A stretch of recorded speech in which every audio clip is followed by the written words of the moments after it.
Hey guys ఇక్కడ haldi photoshoot అవుతా ఉందన్నమాట. మేమైతే ప్లేసెస్ కోసం వెతుకుతా ఉన్నాము. ఏ స్పాట్ బాగుంది, ఎక్కడి నుంచి ఫొటోస్ బాగా వస్తాయి అనేసి. హాఫ్ ఎండ పడుతుంది, హాఫ్ ఏమో నీడొస్తుంది. మేము హల్దీ మార్నింగ్ 9కే స్టార్ట్ అవ్వాలి అన్నట్టు ప్లాన్ చేసుకున్నాము. బట్ ఆల్మోస్ట్ 10:30, 11 అయిపోయింది అనమాట. దీనివల్లే మాకు మొత్తం టైం అంతా లాస్ అయిపోయింది. అండ్ చాలా లిమిటెడ్ టైం ఉన్నింది. ఫొటోస్ కానీ, వీడియోస్ కానీ, రీల్స్ కానీ ఏవేవో ప్లాన్ చేసుకున్నా కానీ అవంతా అవ్వలేదన్నమాట.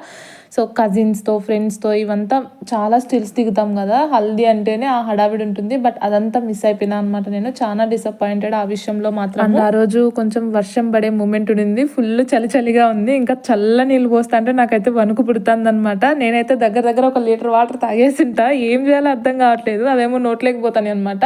అందరు ముందు ఉంచితే బాగోదు కదా అనేసి మింగేస్తా ఉన్నాను అనమాట. ఇది కంప్లీట్ అవ్వక ముందే మా వాళ్ళు పాలకొమ్మల కోసం రెడీ అయిపోయినారు. ఫాస్ట్ గా అయిపోవాలి అనేసి. సో ఫోటోగ్రాఫర్స్, వీడియోగ్రాఫర్స్ అక్కడికి వెళ్ళిపోవాల్సి వచ్చింది. అందుకే హల్దీ ఫొటోస్ ఎక్కువ దిగలేకపోయినాం అనమాట.